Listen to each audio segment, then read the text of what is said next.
మొత్తం చెప్పుకుంటూ పోయిండు. ఈ ఇంత పొడుగు ఏమో చెప్తాడో ఏదో తీస్తాడో అని అనుకుంటే షాట భారతం అని తిప్పిండు, కానీ అది చేసినటువంటి సంగతి ఏం లేదాడా.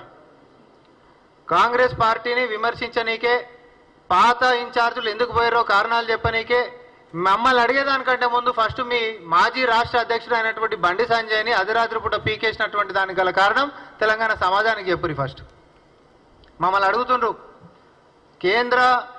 కేంద్రంలో అధికారంలో వండుకుంటా ఈరోజు రాజ్యాంగబద్ధంగా కార్పొరేషన్లు నడుస్తున్నటువంటి వ్యవస్థని మేము తీవ్రంగా ఖండిస్తున్నాము. కాంగ్రెస్ పార్టీ బీఆర్ఎస్ పార్టీ లెక్కనే చేస్తుంది కాబట్టి కార్పొరేషన్స్ తీసేయాలని చెప్పి ఒక పనికిమాలినటువంటి స్టేట్మెంట్స్ ఇస్తే ఇది ఎట్లా తగ్గుతుందని చెప్పి మేము అడుగుతా ఉన్నాం. కేంద్రంలో లేవా కార్పొరేషన్లు? దాన్ని నువ్వు అన్నీ తీసేసినావా? ఇదే ఖండన ఏదో మోడీ గారి దగ్గరకు పోయి చెప్పు. ఎందుకు ఇట్లా అర్ధరహితంగా మనం మాట్లాడాలి? ఇక కాంగ్రెస్ బీఆర్ఎస్ మార్గంలోనే పోతుంది అని అంట. బీజేపీ బీఆర్ఎస్, అసలు బీఆర్ఎస్ పార్టీ అనే పుట్టుకనే BJP plus TRS equal to BRS అయిందా? మీరు ఇద్దరు కలిసి చేసినటువంటి దొంగ నాటకాలు తెలంగాణ సర్వసభ్య సమాజం మొత్తం చూసింది కదా. ప్రపంచం అంతా కూడా చూసుకుంటా లిక్కర్ కుంభకోణంలో దోషులందరినీ అరెస్ట్ చేసినటువంటి పరిస్థితులలో కల్వకుంట్ల కవిత దోషి లెక్క మరి అఫిడవిట్లలో కూడా కోర్టుల ముంగట పేర్లు వచ్చినప్పటికీ కూడా అన్ని అధికారం ఉండి కూడా అరెస్ట్ చేసేటటువంటిది ఉన్నప్పటికీ ఇక చూడండి రేపు చేస్తున్నాం, ఇక చూడండి ఎల్లుండి చేస్తున్నాం అని చెప్పి టైం స్కెడ్యూల్ ఇచ్చి మరి అరెస్ట్ చేస్తున్నాం అని చెప్పి ఈరోజు తెలంగాణ ప్రజలని మోసం చేసి ఆమెను మాత్రం కాపాడినటువంటి మీ తీరు, అదేవిధంగా కాళేశ్వరం అనేటటువంటిది ఏటీఎం అయిపోయింది. బీఆర్ఎస్ నేతలు అనేటటువంటిది దేశ రాజకీయాలకే పైసలు ఇచ్చేటటువంటి శక్తికి వచ్చిండ్రు అవినీతి సొమ్ములో. ఈ కుటుంబం అతిపెద్ద అవినీతి కుటుంబం అని చెప్పి స్వయాన ప్రధానమంత్రి గారు ఈ హైదరాబాద్కు వచ్చి మాట్లాడినటువంటి తరుణంలో కూడా ఒక చీమతలకైన చర్యలు తీసుకున్నటువంటి మీరు వారు ఇద్దరు కలిసి తోడు దొంగలు లెక్క తెలంగాణ ప్రజల్ని ముంచుతున్నటువంటి పరిణామాలు అందరు చూస్తూనే ఉన్నారు కదా.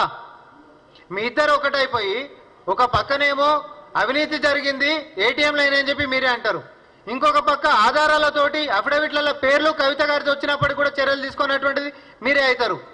అటు విభజన చట్టంలో తెలంగాణకు రావాల్సినటువంటి హక్కులు ఇవ్వకుండా మోసం చేసినటువంటిది మీరే అవుతారు.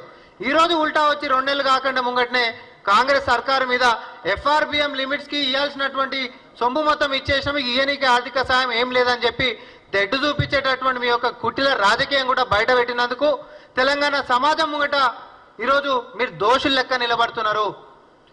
కాంగ్రెస్ పార్టీ అధికారంలోకి వచ్చి 2 నెలలు అయింది. ఆర్థికంగా మేము అన్ని ఇచ్చేసేసినాం, మీకు ఆర్థికంగా ఏం సాయం చేయడానికి ఏం లేదు అని చెప్పి స్పష్టంగా మీడియా ముఖంగా ఒక బీజేపీ ప్రతినిధి మాట్లాడినాక తెలంగాణ ప్రజలకి మేము ఇది ఒకసారి మీరు అందరూ ఆలోచించండి. గత 10 సంవత్సరాల్లో తెలంగాణకు ఒరగబెట్టినటువంటిది ఏం లేదు. వీళ్ళు పైపెచ్చి ఇప్పుడు ఏం చేయమని చెప్పి చెప్పకనే డైరెక్ట్గా చెప్తున్నారు మీడియా సమావేశం పెట్టి. మరి మీరు ఏదైనా మాట్లాడినప్పుడు తెలంగాణ సమాజానికి తిరస్కరించబడినటువంటి వాళ్ళు ఎవరు? మీరు కదా. 2 నెలలు కాలే ఇంత పొడుగని చెప్పిండ్రు, అధికారంలోకి రాబోతున్నామని అన్నారు, ఇక మాకు తిరిగే లేదని చెప్పి అన్నారు.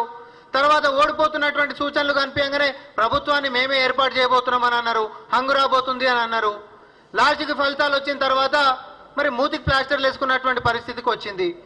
అయినప్పటికీ మీ తీరు మార్చుకోకుండా, వాళ్ళ మీద ఎట్లాంటి చర్యలు తీసుకోకుండా పైపెచ్చు తెలంగాణలో కాంగ్రెస్ పార్టీ అధికారంలోకి వచ్చిందనేటటువంటి అక్కసుతోటి రాష్ట్రానికి ఆర్థికంగా మేము ఏ విధంగా చేయము అని చెప్పి మీడియా ముఖంగా మీరు చెప్పినటువంటి ఈ యొక్క చేష్టలని తెలంగాణ సమాజము మీకు రానున్నటువంటి లోక్సభ ఎన్నికల్లో ఓటు రూపకంగా చూపెట్టాల్సిందిగా మేమందరూ కోరుకుంటా ఉన్నాం.